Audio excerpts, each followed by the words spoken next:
just waiting on a okay. All right. Okay. All right. I think we're gonna start this thing.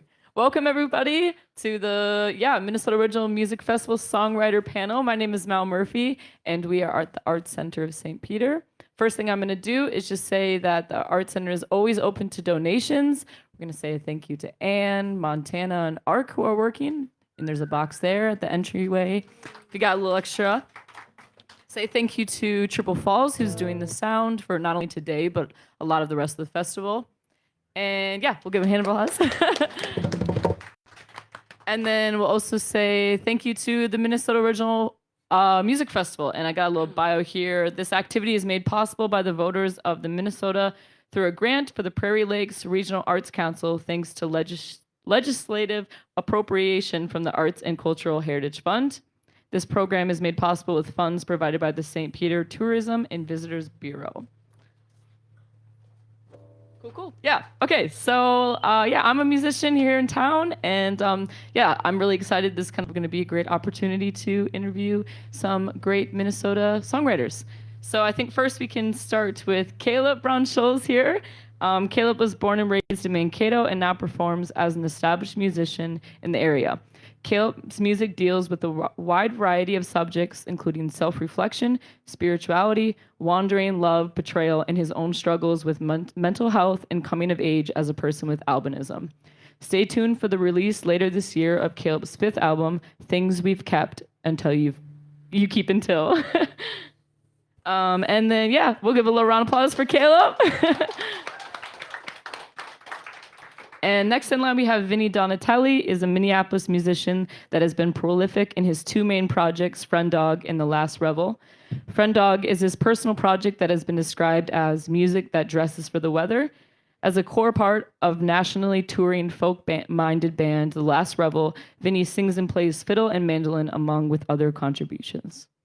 Is that fair? I don't play mandolin, but... Oh, I thought okay. Well, just the fiddle then. You do now, apparently. And last but not least over there, we have Annie Mack, was raised in North Minneapolis and currently lives in Rochester. Annie grew up in the rich Twin Cities music scene, which cultivated her as a soulful singer and unflinching songwriter who has built a reputation as a powerhouse blues singer. She has performed at the John Coltrane Jazz Festival, the Thunder Bay Music Festival, the Twin Cities Jazz Festival, and the Bayfront Blues Festival. And that's Annie. And then we got Joe Tugas down there supporting Annie. Joe is Mankato, lives in Mankato, and he also plays in Joe Fee in the Associates, and also Joe and Ann. Cool. Yeah, so I thought if we can just go down the line, and maybe if you want to add anything to your bio, as well as kind of like what projects you're currently a part of, like what certain bands, maybe who's doing the main act right now, like if you're touring with one in particular other than the other, and anything else maybe I forgot. I don't know if you want to start, Caleb. Yeah, I'm Caleb. That was a fairly comprehensive introduction. I play in a variety of bands around the area. My main responsibility is to Caleb and the Nightingale Band, which coincidentally we've opened for both The Last Revel and Annie Mac. So this is kind of fun and intimidating, but whatever. That's fine. I play bass and do a little songwriting for a band called New Variant, which we will be playing on Saturday at Minnesota Original Music Fest at 5:30. And then I also do an act with my grandfather called The Old Guy and the Kid, and a duo act with my buddy Cooper called The Super Bastards. I also play bass in a band called Pour Le Mule. Cool. Yeah, that was everything. Okay, good. You said all of it. All right, cool. But yeah, I mostly am playing with The Last Revel these days. Things are a little bit too busy to keep both of those things in the air at the moment. And have a family, right? It's a lot going on. Yeah. Yeah. Anything I was missing down there, Annie? Yeah, so I just work as, Annie Mac, and I pay artists and musicians to show up with me to places to do that. So very grateful. And I'm always very humble and honored when a established artist decides to support a peer. So thank you so much, Mr. Tulius, for being here today. And he too is getting paid. So yeah, it's good. It's good to get paid. So, yeah. Sorry, I'm in the depth of summer parenting right now, so yeah, that's the thing.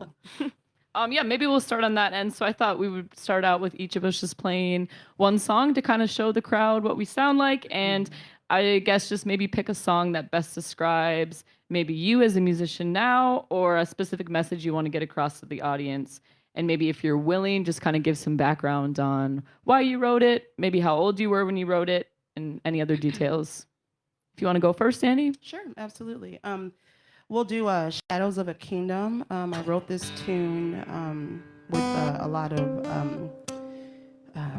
experiences in mind, but mostly, so I have a 22-year-old who's just fantastic, my daughter, and she's helped to raise me. And so, in bearing witness to her own struggles and realizing that in order for her to step into her sovereignty and for her to step into her, her full greatness, that, Mama Bear can't come and, make it all right and make it all easy, right? So, and then just the acknowledgement of my own journey as a woman, as a Black woman, queer Black woman, and just kind of the feeling like you have to perform miracles to be recognized in this space. So we'll just do the tune.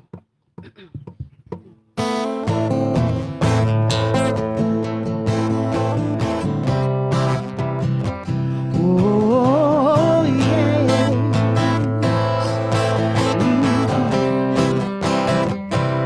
The storm had been building for quite some time. Felt it in my spirit, and I saw the signs. I held my breath as I watched her hold on. She screamed as she beat her fist against her chest and then the ground. It ain't easy being queen in the shadows of a kingdom, trying to turn water to wine. Hoping and praying that it's not all in vain. It's just a matter of time. Just a matter of time. Oh, yes.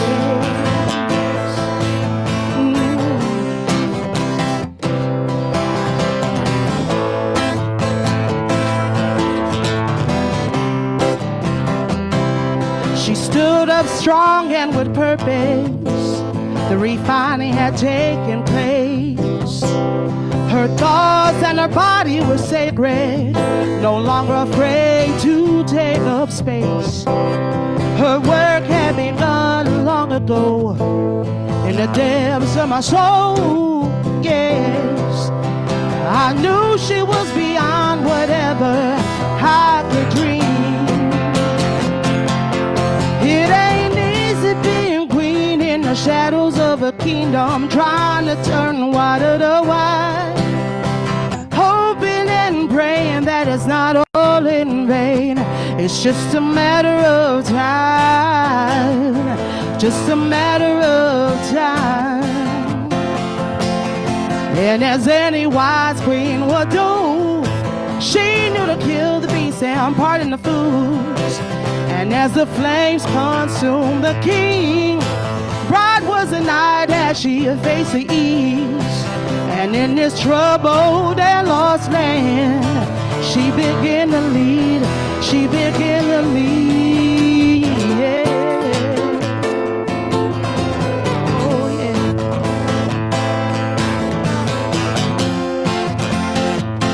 Mr. Joe Tugas, y'all. It ain't easy being queen in the shadows of a kingdom, trying to turn water to wine. Hoping and praying that it's not all in vain. It's just a matter of time. Just a matter of time. Just a matter of time. Just a matter of time. Oh, yeah. It ain't easy trying to be a queen. Trying to be a queen. Ooh.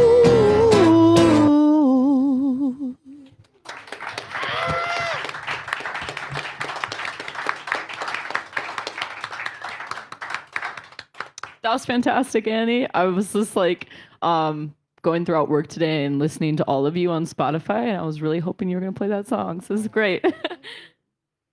Vinny, you want to go next? Sure. All right.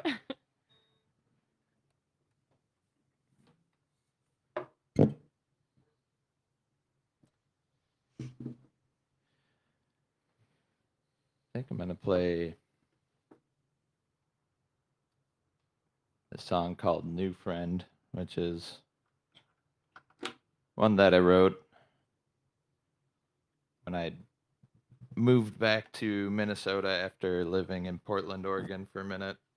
Well, my wife and I moved to Portland to follow a job for her, and then the world ended, and we kind of lost our housing and decided to move back in with my parents. And I would go on walks every morning around a little nature area behind their house, and kept spotting this bird kind of doing weird things and kind of self-destructive looking things. I thought it was kind of weird and decided that I should probably write a song about that. So I did, and then I kind of put it on the shelf and didn't really think much about it, and then was kind of dealing with some grief a few years later, and it kind of became a thing I cared about again. The song, it is. So yeah, this is New Friend.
Comes to watch too.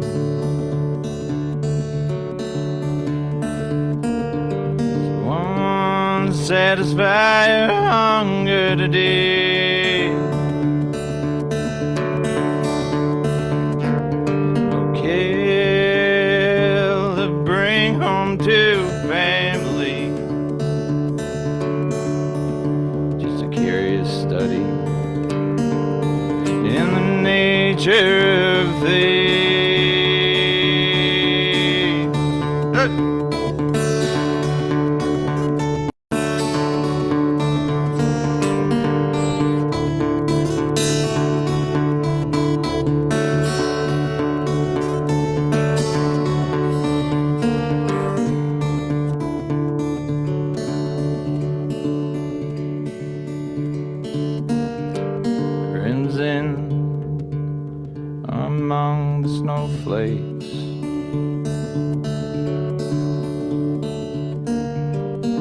aching of longing and pain.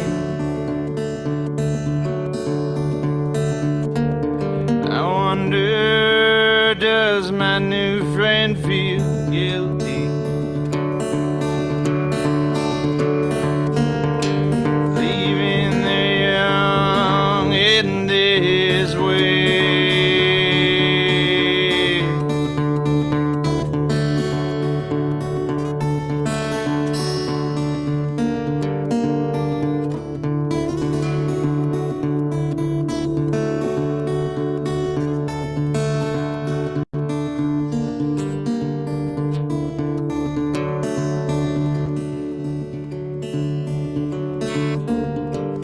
3 months from the day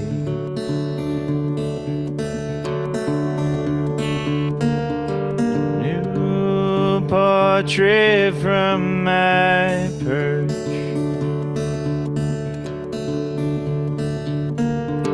smoke rising green and silver,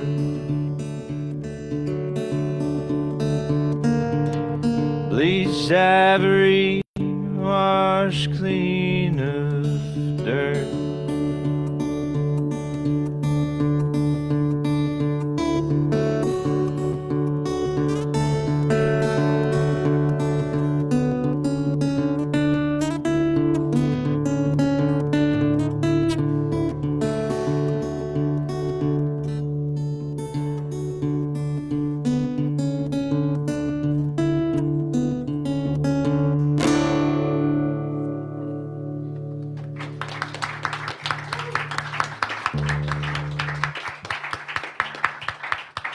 Thank you. Thank you, Vinny. It's all you, man. Well, those were some really good, great songs.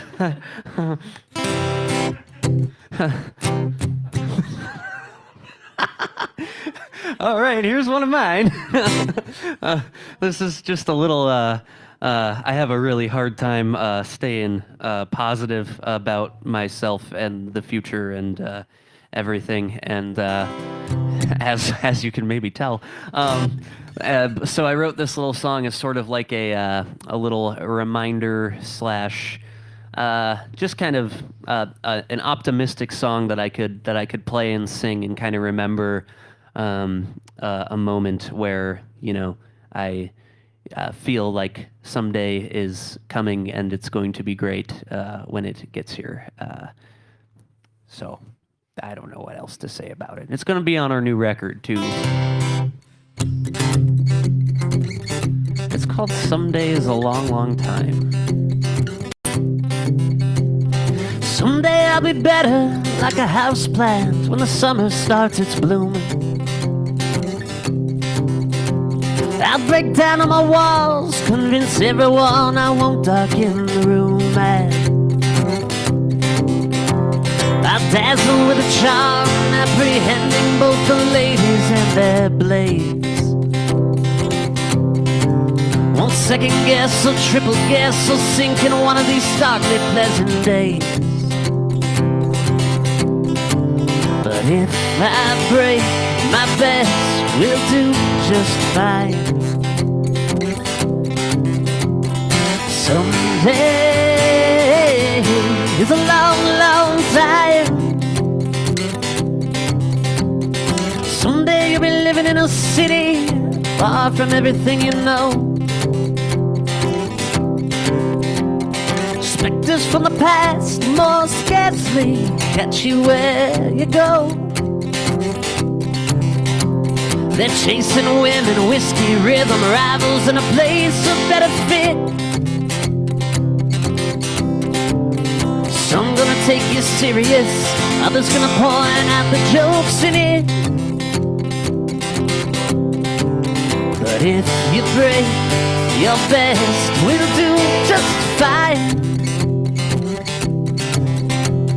Someday is a long, long time.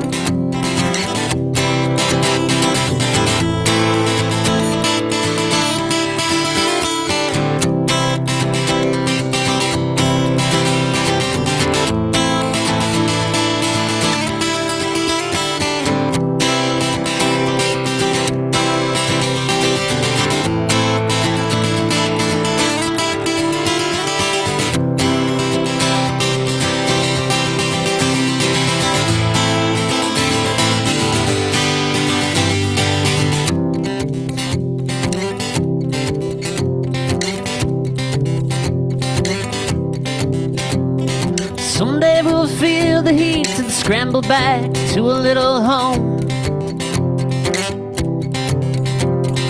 Hopefully we built it, hopefully it's made of river stone. Someday when we're waking, all the melodies have tucked themselves away. Won't second guess or triple guess or sink in one of these starkly pleasant days. But if we break our best, we'll do just fine. Someday is a long, long time. The hits we take, still we find a way to get by. Someday is a long, long time. It's a long, it's a long, it's a long, it's a long, long time.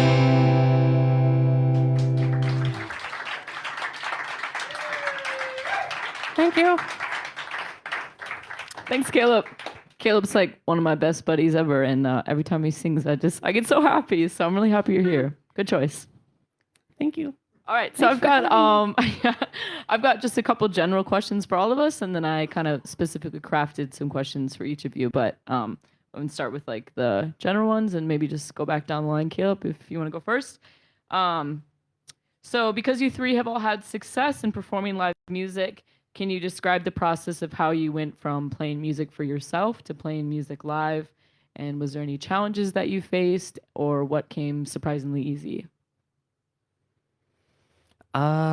So I started playing. I started playing publicly when I think my first like public gig was when I was like 13, and so there were only really a couple of years before that where I was playing only to myself, and then I got my first gig down at the Coffee Hag in Mankato. The first, and for whatever reason, they booked us 8th graders to play and that was probably a mistake, but I'm grateful for it, and that was really wonderful. And I kind of knew within the first 2 or 3 gigs that I played at that age that it was something that I wanted to like work on and bring forward and try to do more seriously as the years went by. So it felt like a pretty natural progression, I suppose.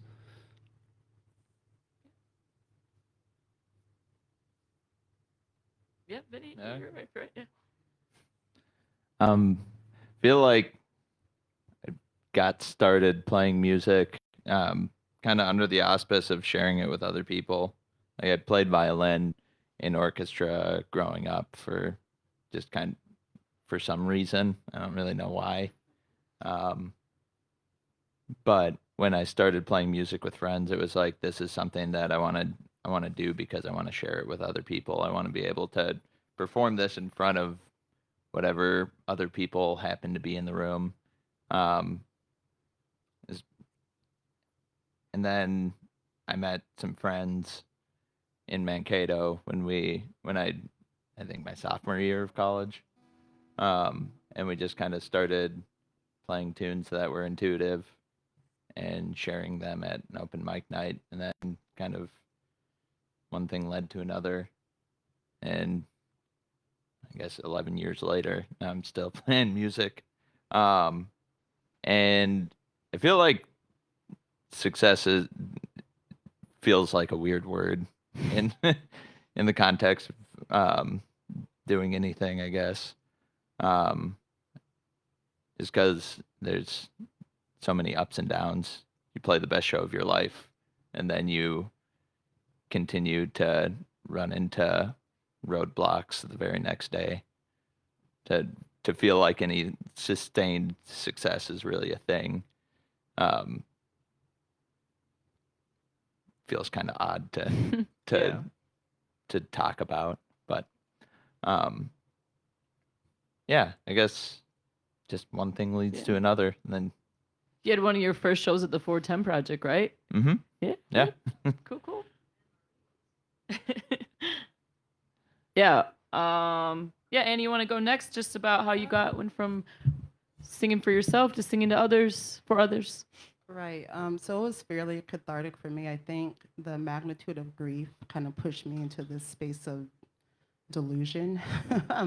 If you've ever experienced grief in such a way that it changes your identity. And so when my mother passed away, I felt the need to, I don't have any, formal training or wasn't raised in a household of, anything like that. So I really believe it was something given to me, more so like a platform or a tool perhaps of just relatability and storytelling. And so when my mother passed away, I was in such a space of grief and just kind of heartbreak and then just processing a lot that I just had to get it out. So initially I started as like spoken word or poetry. I just kind of wrote things down. Never, ever, ever thought I would be a musician or had the audacity to go in public and do this. And so yeah, that's kind of how it started. And I would agree with the whole idea of success. It's the difference for me between going to the dollar store or Costco. I don't know, like, but I'm grateful. I've been put in a lot of spaces that I think were just beyond my control, and I'm very grateful for that. And so, yeah, just telling stories and having connection. So.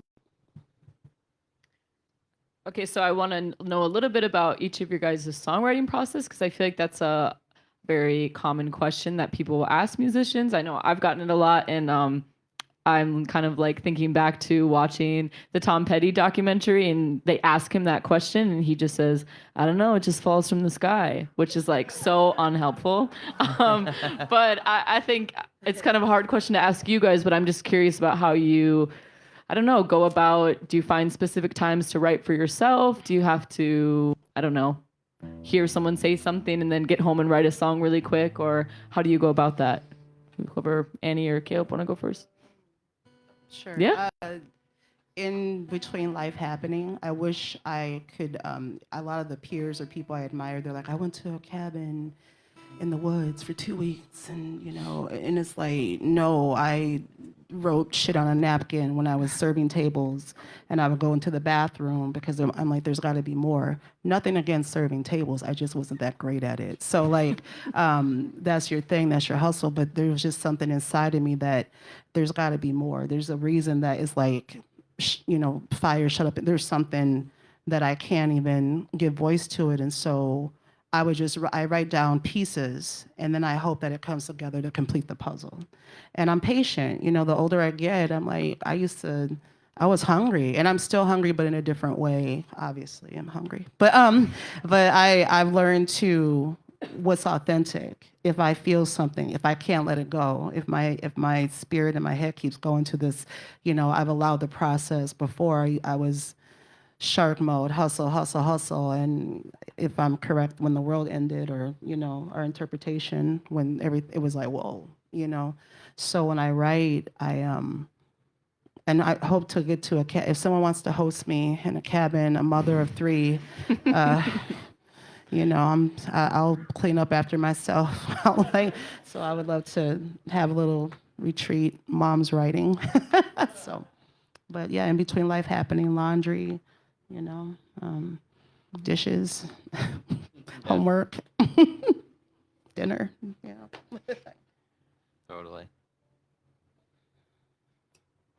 Yeah, I feel very, very similar towards that. Just like my process has developed quite a bit over the years. And I think the biggest caveat I've figured out recently is just to not force things. I think, and a similar note to you, is that it's like always trying to finish things, I guess, prematurely when I was first starting to write songs, or just like if I had an idea, I needed to sit down and just like give up the rest of my day to figure out what that song was, and that could work. I don't know that I wrote my best songs like that,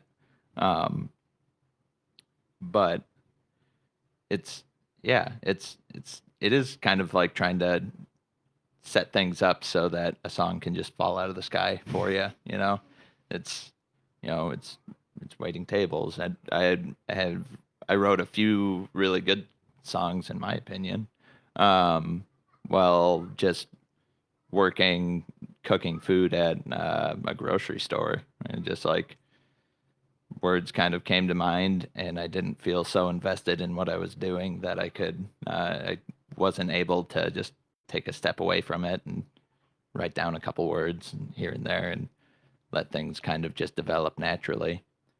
Yeah, I don't know. I think the biggest kind of strategy for songwriting is just like giving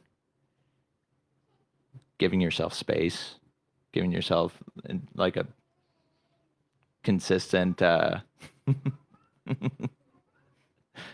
my daughter back there.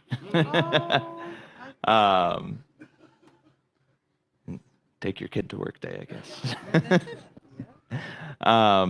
The biggest thing I feel like is like having a consistent practice of just writing down words, even if they don't matter at the time.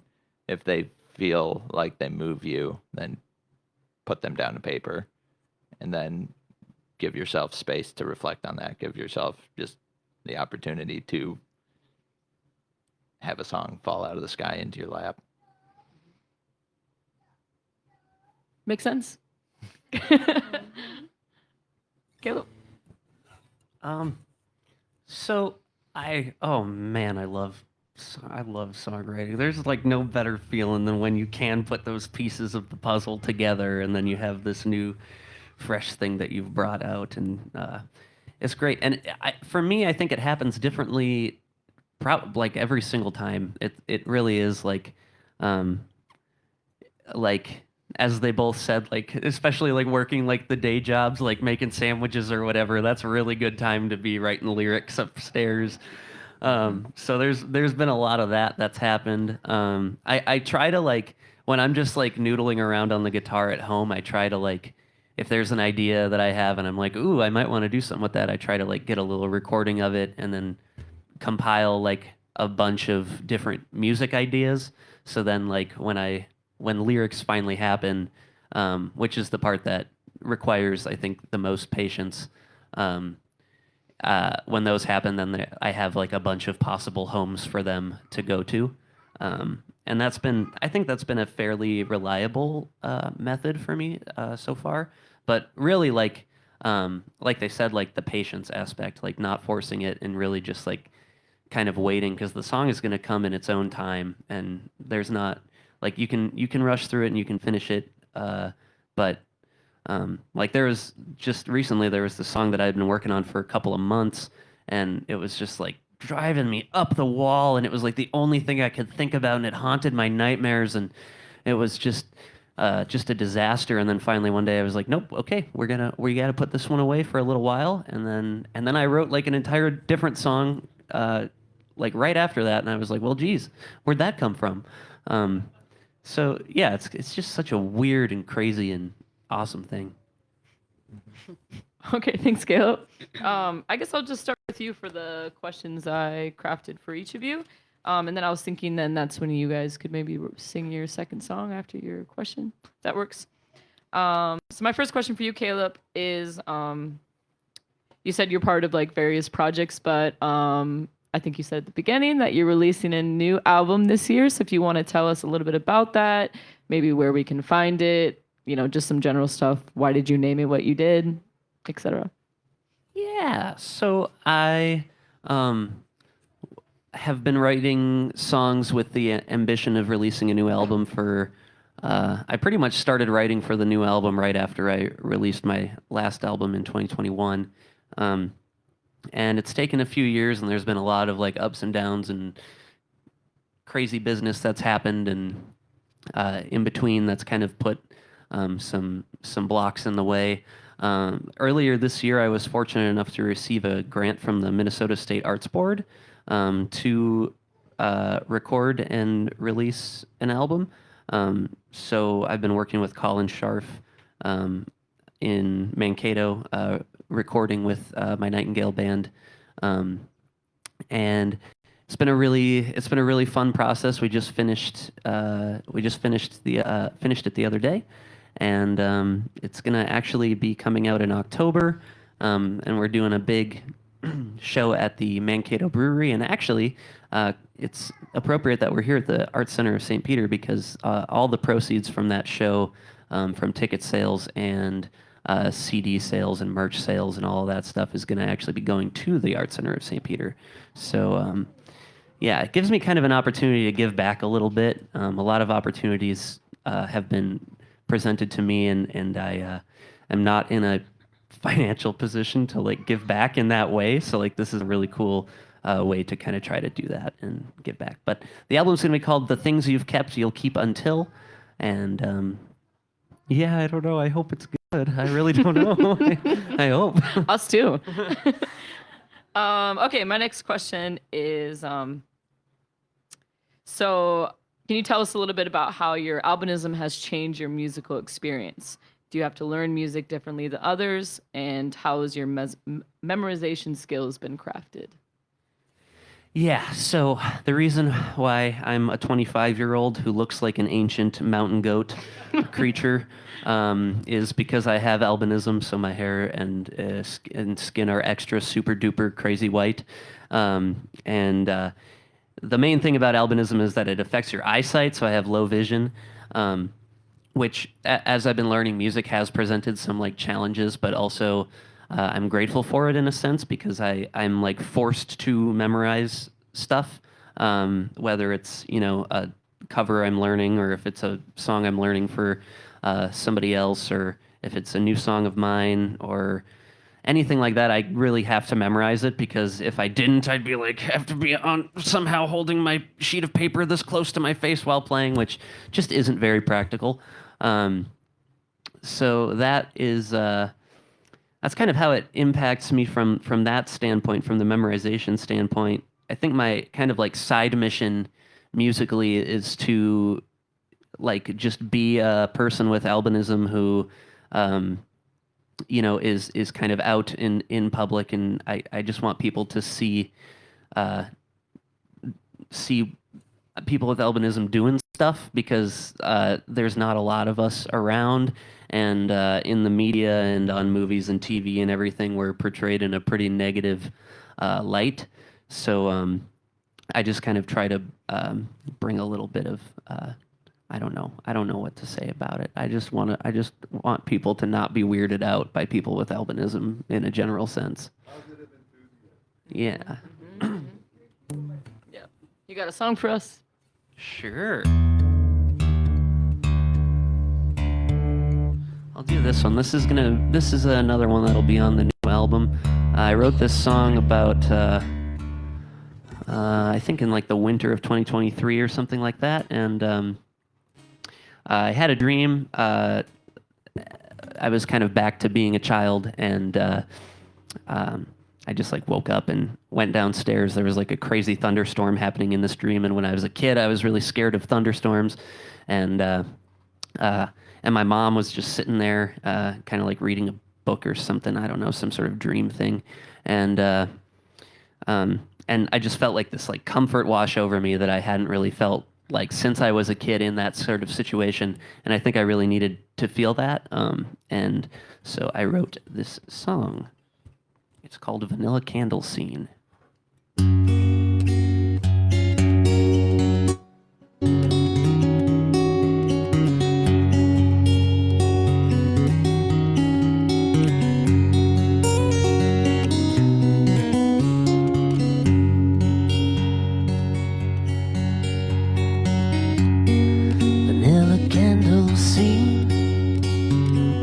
Coming home from the deepest stream, I turn the corner and she's sitting there, alone by the lamplight, something so familiar in the air.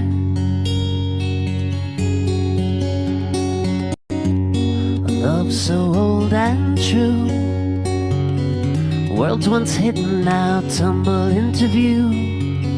Was overwhelmed by the things I didn't know. I'm hiding in the coat rack, I'm a surface level metaphor.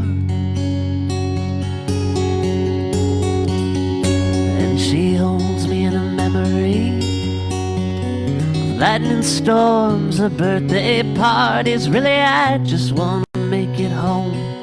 Come whatever may, we start to forgive ourselves and live to fight another day.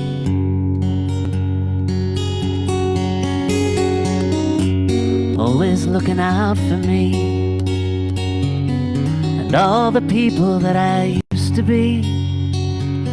I wonder what they'd say and where they went, creeping through the corridors, crawling through the vents.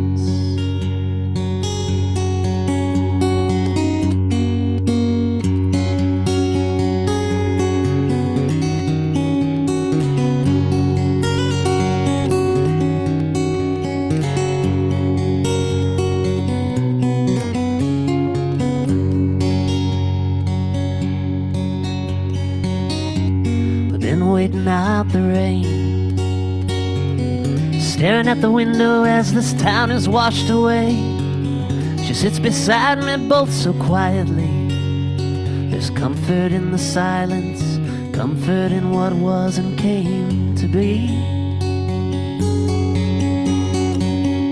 And she holds me in a memory of lightning storms or birthday parties. Really I just wanna make it home. Come whatever may, we start to forgive ourselves and live to fight another day.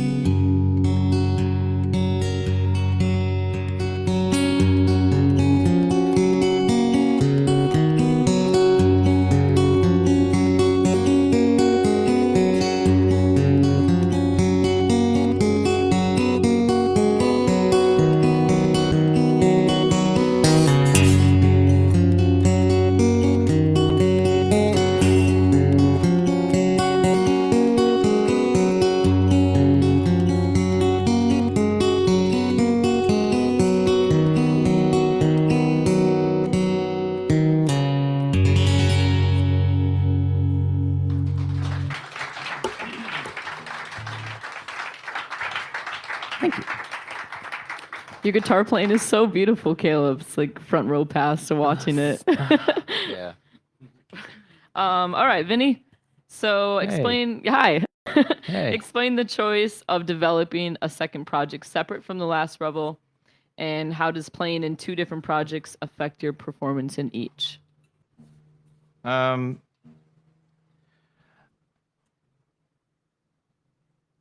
When I first decided to start trying to play some solo gigs, I think it was out of necessity. We were kind of, The Last Rebel was playing enough shows that we could kind of make a living doing it, but then we would also have pretty wide gaps in our schedule where I couldn't quite get a job outside of touring. So I decided that I would try to get some solo shows, get a couple bucks here and there, and maybe learn a thing or two about playing guitar and kind of fronting a project.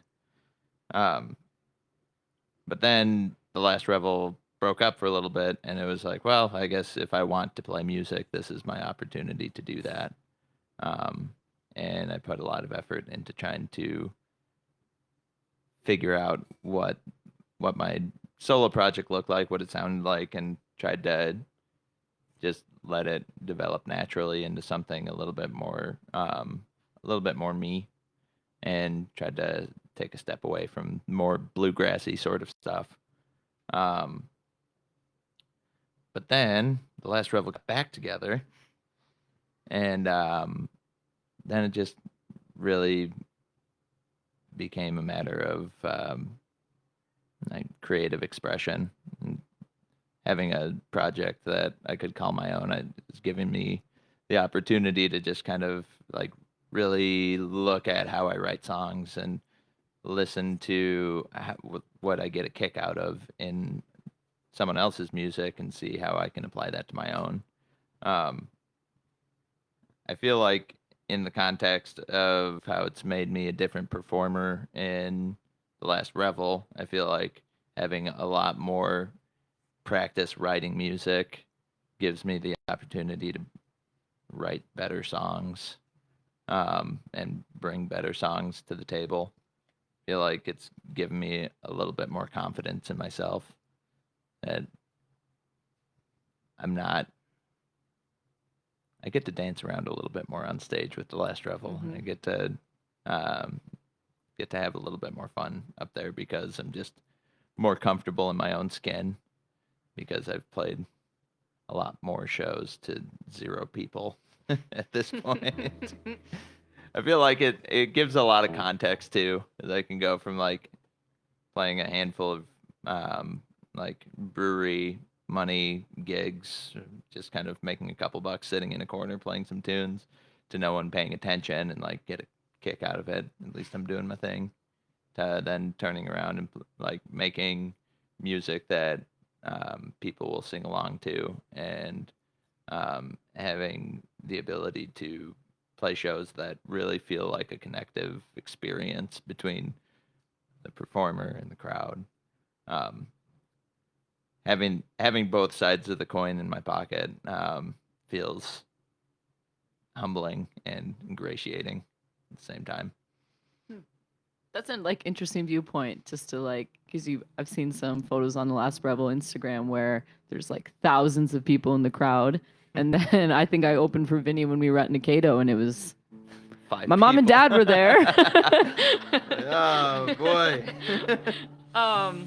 And just this last one I have is, when you're writing your songs, do you mostly think that you're just writing it because you need to get off your chest, or are you ever kind of specifically crafting songs that you know your bandmates will like, or things that you think the crowd will like?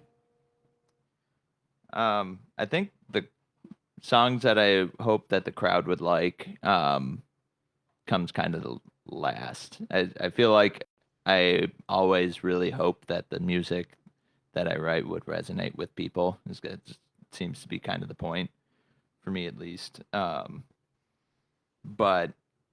I don't really know which songs are going to have that magic and which aren't until they're actually played in front of people. I tend to just kind of write freely and try to edit myself in terms of what I bring to what project.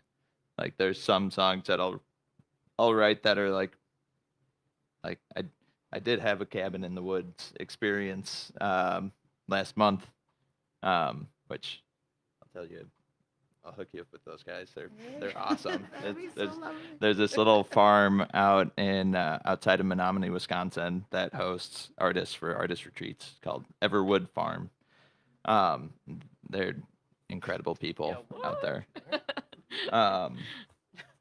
And while I was out there, I was trying to kind of put together a number of just like a bunch of songs for me, but like maybe a handful of things that I could bring to the Last Revel. And I wound up falling in love with this piano that they had in this old barn, and I don't play piano, but I wrote a couple songs on it. And it was something totally different than anything I've done before, and I'm really excited about those songs, but I 100% could never see those going over with the Last Revel. And it's, I think it's just kind of a matter of just like knowing the kind of like frequency, for lack of a better word, or just the direction of a creative project. Are those songs by the Last Rebel like mostly written by Lee, or do you guys all like collaborate on them? We all collaborate on them quite a bit. Well, collaborate is kind of like we all work on them together, yeah. But usually there's one of us that'll bring the song to the table, and then it's kind of like workshopped in terms of like musical components. But no, Lee, Ryan, and myself all share writing responsibilities quite equally. I think that Ryan actually might write the most songs for the band. But yeah, I don't know. I'll have to make a tally. No, it doesn't matter. We like them all. Yeah, feel free to play another song if you got one.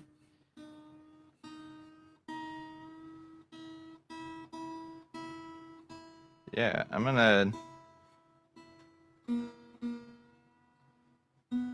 gonna sing that song that I wrote while working at the Walk Bar.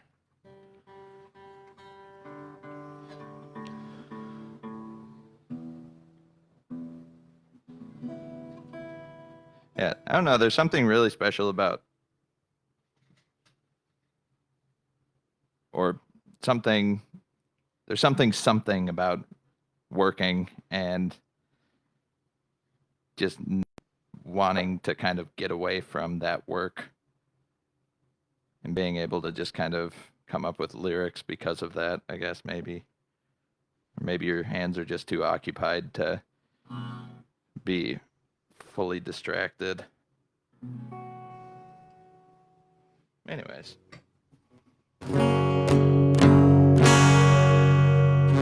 The song is called Honey, I'm Glad to Know You.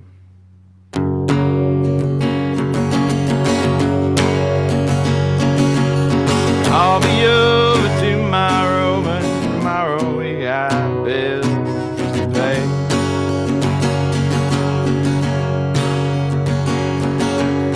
Looking for our way out, darling, I don't know what else that I could say.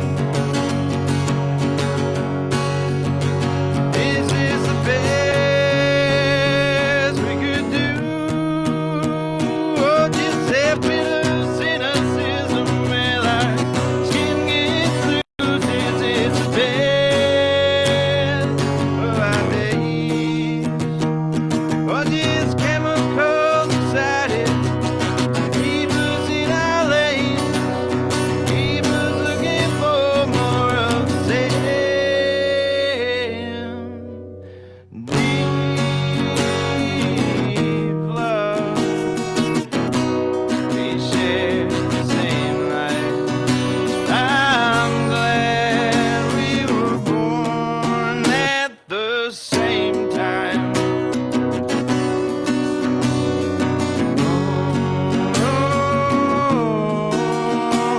Good night, good night.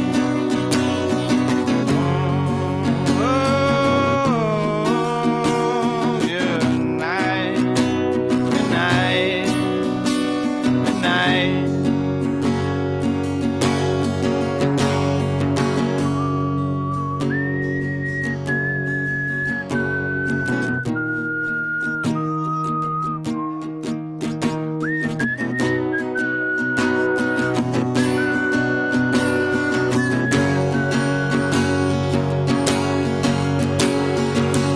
He said the best would always might make it through a minor war.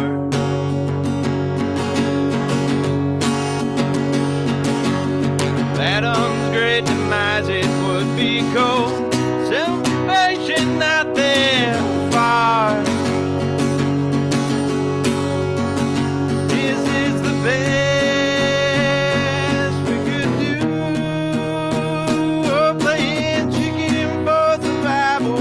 Well, we blow this rocket too. This is the best of our days. Looking for a guy who looks like us, so we stood on one this whole time. Enough to make it go blind. Deep love, we share the same life. I'm glad we were born at the same time.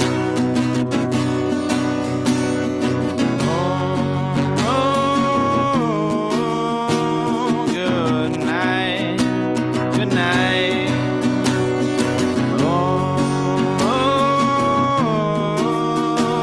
Good night, good night.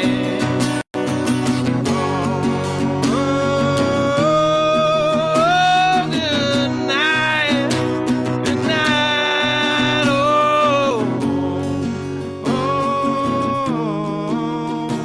Good night,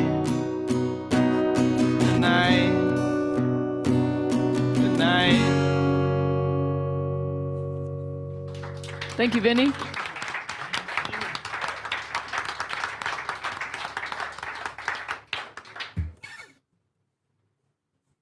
How you doing down there? You too? Doing good? Good. All right. All right, I got 2 questions for you, Annie. Well, before we go any further, I just want to say thank you so much for curating this space, Mel, and I appreciate you tremendously. It's not always easy as an artist to step into the role that you're doing tonight, so thank you. And then also thank you so much to the community of St. Peter for showing up and supporting the arts and live music. And so I'm very humbled and very appreciative to be here, so thank you. And of course, to share space with these amazing, I love the contrast. I dig it, and I dig the friction. So thank you for sharing space together tonight. Cool. Yeah, thank you, Annie. We're happy that you're here. So correct me if I'm wrong. I don't often see you play a musical instrument when you're singing. Do you play an instrument at all? No. Okay, awesome. So I guess I'm just really curious about that because my mind goes to how do you write the lyrics and then add a musical instrument with it. I think I often also hear people say that they're interested in playing music, but they don't know how to play an instrument, but they might be into like poetry of some sort. So yeah, maybe just explain a little bit about that. Yeah. I sound crazy. I do a lot of melody.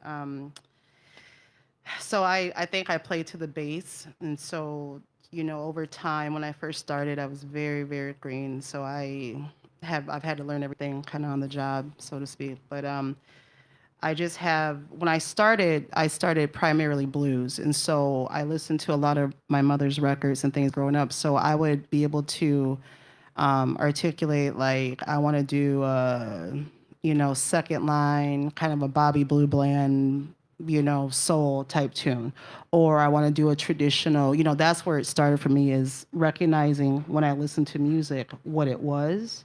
And so I'm a big, Stax fan, I'm a big soul fan, country western, like I grew up, with Loretta Lynn and so many different styles. So understanding the different styles of music and how the story is told helped me to be able to, find language surrounding of how I wanted to write a song. And now I just, sing into my, and I sound crazy, I'm very grateful I can meet people. And I'm like, and then this is gonna be like, and then after that, it's like, and they roll with me, so I'm grateful for that. But, and I've been fortunate, I know how to utilize artists who have been gifted with being able to write music and transpose and who can hear where, I've been very fortunate. It's humbling to have to work and feel like you're dependent upon someone else, but it works out. So once I kind of, put my ego away and just had to lean into that,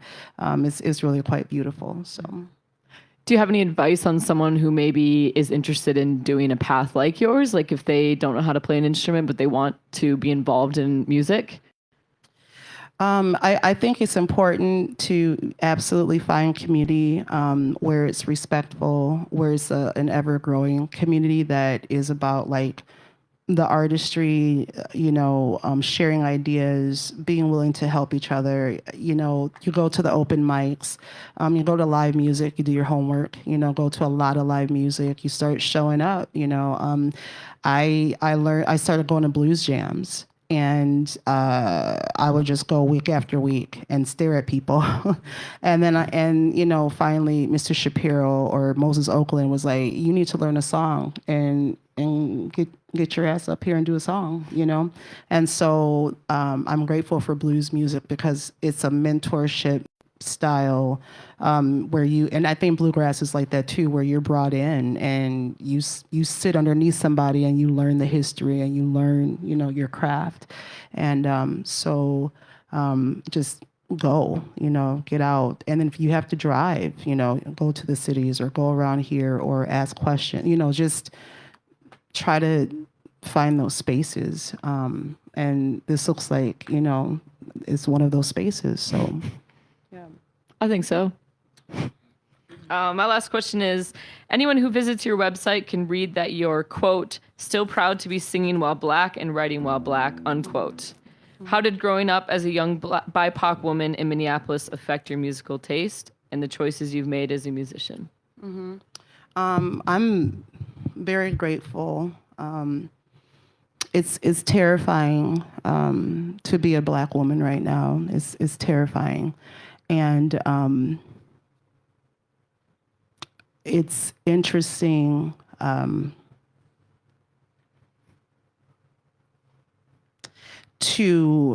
We assume that we practice humanity. You know, we assume that the assumption that there's a practice of humanity, but being, you know, a Black woman, cis identifying, realizing that there's so much that's done to try to strip my humanity, to take away my humanity, so that it's easier to justify the heinous and to justify true evil. So I go into spaces. When I started to perform, I remember going into spaces that were very intimidating for me. Small towns, rural spaces where there's not a lot of Black folks, spaces where, but it was important to show up. It was important to hold legacy and heritage. It's important to talk about American roots music. It's important to talk about the contributions of Black, you know, folks to this music, Appalachia, you know, the correlation between, you know, African instrumentation, that yes, we play banjos and fiddles and, you know, things of that nature. So I show up even when I'm terrified. I show up even when I'm disgusted. I show up, and then there's times where I protect my peace and I don't have capacity. And so I'm very particular about where I show up, but I understand the call, you know, and I've learned to lean into that. So, and I'm grateful, you know, I don't apologize, you know, for who I am. Yeah. Yeah, thank you for sharing that. Mm-hmm. If you got another song, we're open to it. For sure. So this tune's called Get on the Train, and I wrote this about kind of realizing your dreams, and this could be at any time in your life. It doesn't matter, but I talk about the youth and stuff. I wrote it from the perspective of like an elder speaking to a younger person, but the reality is that if you're not in the habit of realizing or living your dreams, you start out very new, and so it's a new thing to actually, you know, kind of be an adolescent that way. You can be grown, and all those things, but when you finally start to live your dreams and be authentic. So, you know, for me, having the audacity to dream at my age, the things that I've been through, I hold those close. And it was given to me, once again, before I had language around it, before I even understood what it meant to dream and the audacity of that. I grew up very blue collar, very poverty, very practical. You know, I was going to go to school for automotives, and nothing wrong with that. I wish I would have, but you know, I was gifted this because it allowed me to have reprieve and a break from the reality of things. And so I learned to go into this space of dreaming, if you will. So anyway, this is called Get on the Train.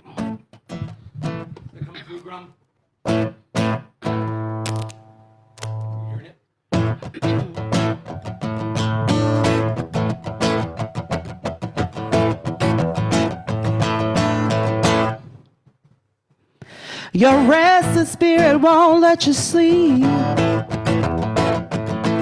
Divine appointment you need to keep. You have a gift the ancestors say. Make haste, brother, be on your way. Your dreams won't make themselves come true. Don't let your doubts set a trap for you. Just get on the train and don't look back.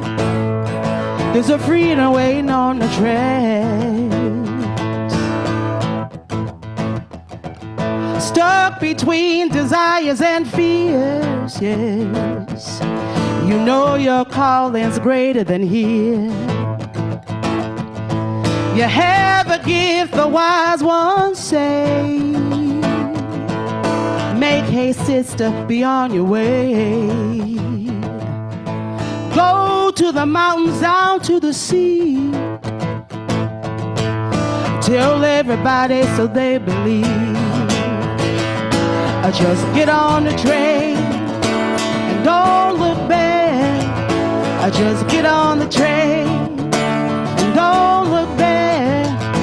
Just get on the train and don't look back. There's a freedom waiting on the tracks. What do you have to lose besides time? You're still young, you'll be just fine. Go see what this world has to show you. And remember, you got things to show this old world too. Now get on the train. Oh yeah.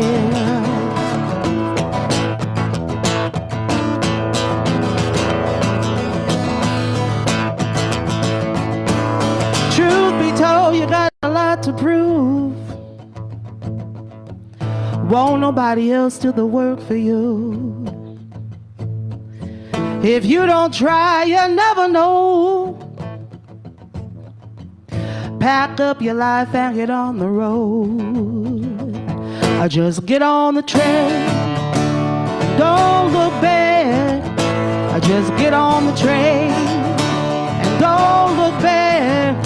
I just get on the train and don't look back. There's a freedom waiting on the tracks. I just get on the train. Oh yes, get on the train. Yeah, get on the train. Get on the train. Oh yes. And one of the things that I can take ownership is I used to be mortified when I had little blips like that vocally. But here's the deal: like today was a very long day. I'm tired. I'm grateful. I can own it. I'm grateful to be here, and every now and again it does happen. So there you have it. Yeah. Thank you, Annie. And thank you, Joe, too. And once again, Mr. Joe Tugas on the guitar. Joe Tugas. Yeah, I think that kind of wraps up the end of our show here. But I just want. Oh, you got something to say? Oh no. Okay, I'm gonna do it. Okay. Okay. I just wanted to thank you again to the Art Center, to Triple Falls, to Annie, Vinny, and Caleb and Joe. And am I missing anything else? Oh, I guess make sure you check out the website and the posters. There's a lot more events happening, and there's actually one happening right after this. And I'm going to let Eli explain because I don't know exactly. But I just wanted to end the night with another quote that I found on Annie's website. And she says, "Do something that you like before you leave this life." Mel Thank Murphy, you. everybody. Put your hands together. Thank you so much, Mel.